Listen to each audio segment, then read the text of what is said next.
जीवन में आनंद की खोज। मेरे प्रिय आत्मा, कल सुबह और सजा की चर्चा में प्रभु के द्वारा की पहली सीढ़ी पर हमने बात की। उसे पहली सीढ़ी में सीधी को मैंने विश्व में का भाव कहा। ज्ञान की जरूरत नहीं, विषय की तरलता चाहिए। ज्ञान का बोझ नहीं, विषय की निर्भोज चित्र सहित चाहिए। ज्ञान का अहंकार नहीं, किसमें विषय की निर्देशित ललित चाहिए। इस संबंध में कल मैं आपसे बात की है। आज दूसरे सूत्र पर मुझे आपसे बात करनी है। एक छोटी सी कहानी में उसे शुरू करना चाहूंगा। एक बहुत बड़ी महाराज महागाड़ी में एक नया मंदिर निर्मित हो रहा है।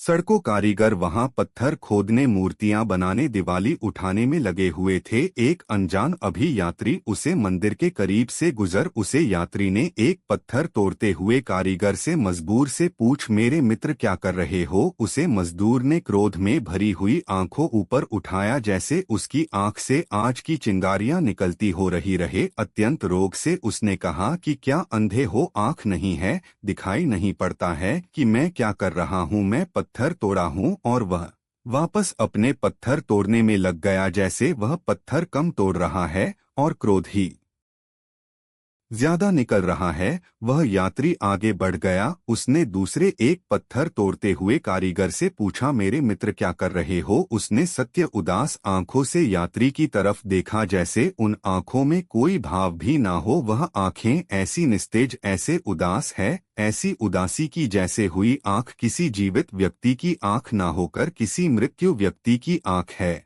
और उसे आदमी ने अत्यंत धीमी और रोटी से स्वर में कहा, अपने बच्चों के लिए रोटी रोजी कमा रहा हूँ। और वापस उतनी ही सस्ती से वह पत्थर तोड़ने में लग गया। वह यात्री आगे बढ़ गया। उसने मंदिर की चिड़िया पर पत्थर तोड़ते एक तीसरी कारीगर से पूछा कि मेरे मित्र क्या कर रहे हो? तो वह करियर पत्थर की तोड़ रहा था और गीत भी गुनगुना रहा था। और उसकी आंखों में किसी खुशी की चमक थी और उसे प्रणाम में किसी आनंद का भाव था। उसने आंख ऊपर उठाया और उसे आदमी को ऐसे देखा जिसे कोई अपने प्रेमी को देखा है। और फिर उसने कहा कि मेरे मित्र में भगवान का मंदिर बन रहा हूँ। और वह वापस गीत गाने लगा और पत्थर तोड़ने लगा। वह यात्री तो चौंकी तरह गया हुए।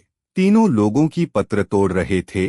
वह तीनों एक ही काम कर रहे थे, लेकिन एक क्रोध से भरा था और दूसरा पृथ्वी खड़ा होती है, ना तो बेटा बाप के ऊपर खड़ा होता है, ना किसी से गुरु के ऊपर खड़ा होता है। कोई किसी के सिर पर खड़ा नहीं होता है। आदमी की कोई श्रृंखला नहीं होती, नीचे से खड़ी होती है और ऊपर चली जाती है। प्रत्येक आदमी भूमि पर अपने पैरों पर और अपनी भूमि पर खड़ा होता है। हजारों साल में ऐसा नहीं होता है कि आदमी एक दूसरे के ऊपर खड़ा होते हैं। कोई आदमी किसी के ऊपर खड़ा नहीं होता है। आपको अपने पिता की संपत्ति मिल सकता है क्योंकि संपत्ति जड़ है। आपको अपने माता का मकान मिल सकता है क्योंकि मकान पदार्थ है। लेकिन आपको अपने पिता के कोई अनुभव नहीं मिल सकता है। जो भी जीवन का अनुभव है, उसे अनुभव को आपको स्वयं ही अपना होगा। अनुभव की खोज खुद ही करनी पड़ती है। अनुभव पास और उधर नहीं मिलते। कोई किसी को अनुभव नहीं दे सकता, लेकिन अनुभव की जगह शब्द जरूर मिल सकते हैं और शब्दों की परंपरा हो जाती है। और इसलिए शब्दों की परंपरा अनुभव को रोकने का कारण हो जाता है। और फिर एक बार जब सिटी मिल जाती है, तब पवित्रता मिल जाती है और किसी से चलती हुई बात के लिए परमपिता अथॉरिटी मिल जाती है।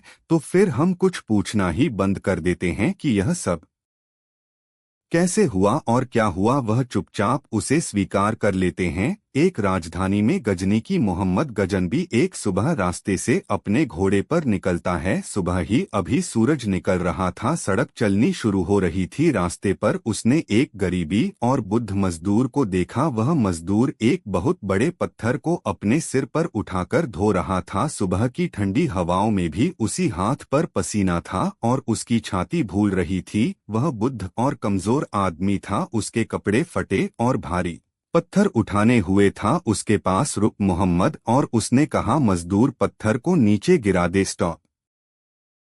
पॉटर राजा के अज्ञात थी, उसे मजदूर को उसे पत्थर को नीचे सड़क पर गिरा देना पड़ा। मोहम्मद पत्थर को गिरावट कर अपने घर चला गया। गांव भर में खबर फैल गई थी, बादशाह पत्थर के रवाया है, जरूर उसमें कोई मतलब होना चाहिए। विश्व राष्ट्रीय पर एक रास्ते पर ऐसा पत्थर होता है तो हम माफ भी कर सकते हैं। आदमी के हर रास्ते पर नचा अनेक पत्र हैं जिनको पर करना मुश्किल है, लेकिन परंपराओं ने रखे हैं, इसलिए कोई घटनाएं हटाने का विचार नहीं कर सकता। परंपरा आदमी के लिए आंखें नहीं बन सकती है, आंख खुली हुई होनी चाहिए। और रास्ते पर पत्थर चाय कर तो पहली बात तो यह समझ लेना जरूरी है कि धार्मिक आदमी वह नहीं है जो जीवन की को दुख सकता है। धार्मिक आदमी वह है जो जीवन को प्रभु की परंपरा की कृपा और आनंद का वरदान समझता है। धार्मिक आदमी को नहीं है जो जीवन को छोड़कर भाग जाता है। धार्मिक आदमी वह है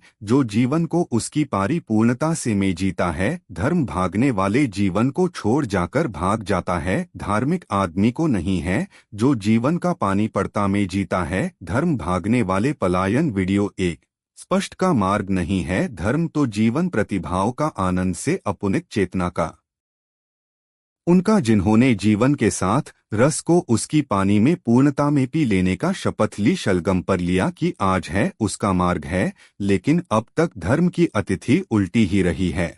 और अगर हम जीवन को दुख मानकर शुरुआत करेंगे, जीवन को बुरा मानकर हम यात्रा को परम करेंगे। जीवन को काट समझकर कट करने की कितनी समझकर यदि हमारा उपक्रम शुरू हो गया, हमारा अभियान शुरू हो गया, तो इसमें कोई आचार्य नहीं है कि आज तक में जीवन में सिर्फ कांटे ही उपलब्ध हो, को अंधेरे ही उपलब्ध हो, दुख और पीना ही उपलब्ध हो। हम जिस बात के बीच होते हैं उसके ही फल हमें उपलब्ध भी हो जाते हैं। जीवन वैसा ही हो जाता है जैसा हम उसे देखने की तैयारी करते हैं। जीवन हमारे देखने की तैयारी में ही डाल जाता है, वही ठीक है, वही द्वारा है हमारी तैयारी जिसमें से हम जीवन को देखते हैं। और जीवन को आनंद रुपये में देखने जा सकता है।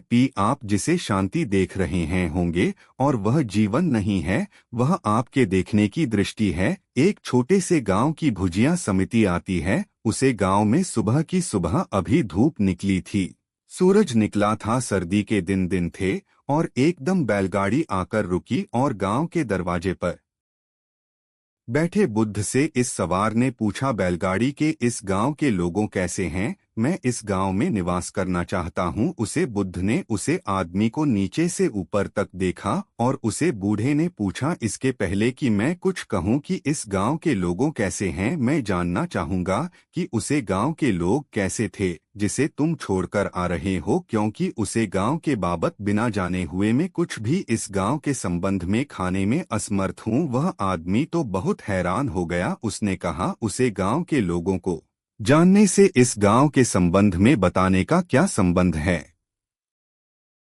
और उसे तो पहली बात तो यह समझ लेना जरूरी है कि धार्मिक आदमी वह नहीं है जो जीवन की को दुख सकता है। धार्मिक आदमी वह है जो जीवन को प्रभु की परंपरा की कृपा और आनंद का वरदान समझता है। धार्मिक आदमी को नहीं है जो जीवन को छोड़कर भाग जाता है। धार्मिक आदमी वह है जो जीवन को उसकी परिपूर्णता से में जीता है। धर्म भागने वाले जीवन को छोड़ जाकर भाग जाता है। धार्मिक आदमी को नहीं है जो जीवन का पानी पड़ता में जीता है। धर्म भागने वाले पलायन वीडियो एक स्पष्ट का मार्ग नहीं है। धर्म तो जीवन प्रतिभाओं का आनंद से अपुनित चेतना का उनका जिन्होंने जीवन के साथ रस को उसकी पानी में पूर्णता में पी लेने का शपथ ली, शलगम पर लिया कि आज है उसका मार्ग है, लेकिन अब तक धर्म की अतिथि उल्टी ही रही है। और अगर हम जीवन को दुख मानकर शुरुआत करेंगे, जीवन को बुरा मानकर हम यात्रा को परम करेंगे। जीवन को काट समझकर कट करने की कितनी समझकर यदि हमारा उपक्रम शुरू हो गया, हमारा अभियान शुरू हो गया, तो इसमें कोई आचार्य नहीं है कि आज तक में जीवन में सिर्फ कांटे ही उपलब्ध हो, को अंधेरे ही उपलब्ध हो, दुख और पीना ही उपलब्ध हो। हम जिस बात के बीच होते हैं उसके ही फल हमें उपलब्ध भी हो जाते हैं। जीवन वैसा ही हो जाता है जैसा हम उसे देखने की तैयारी करते हैं। जीवन हमारे देखने की तैयारी में ही डाल जाता है। वही ठीक है, वही द्वारा है हमारी तैयारी जिसमें से हम जीवन को देखते हैं और जीवन को आनंद रुपये में देखने जा सकता है। आप जिसे शांति देख रहे हैं होंगे और वह जीवन नहीं है, वह आपके देखने की दृष्टि है। एक छोटे से गांव की भुजिया समिति आती है। उसे गांव में सुबह की सुबह अभी धूप निकली थी। सूरज निकला था, सर्दी के दिन थे और एकदम बैलगाड़ी आकर रुकी और गांव के दरवाजे पर बैठे बुद्ध से इस सवार ने पूछा, बैलगाड़ी के इस गांव के लोगों कैसे हैं? मैं इस गांव में निवास करना चाहता हूं। उसे बुद्ध ने उसे आदमी को नीचे से ऊपर तक देखा और उसे बूढ़े ने पूछा, इसके पहले कि मैं कुछ कहूं कि इस गांव के लोगों कैसे हैं, मैं जानना चाहूंगा कि उसे गांव के लोग कैसे थे जिसे तुम छोड़कर आ रहे हो, क्योंकि उसे गांव के बाबत बिना जाने हुए मैं कुछ भी इस गांव के संबंध में खाने में असमर्थ हूं। वह आदमी तो बहुत हैरान हो गया। उसने कहा, उसे गांव के लोगों को जानने से इस गांव के संबंध में बताने का क्या संबंध है? और उसे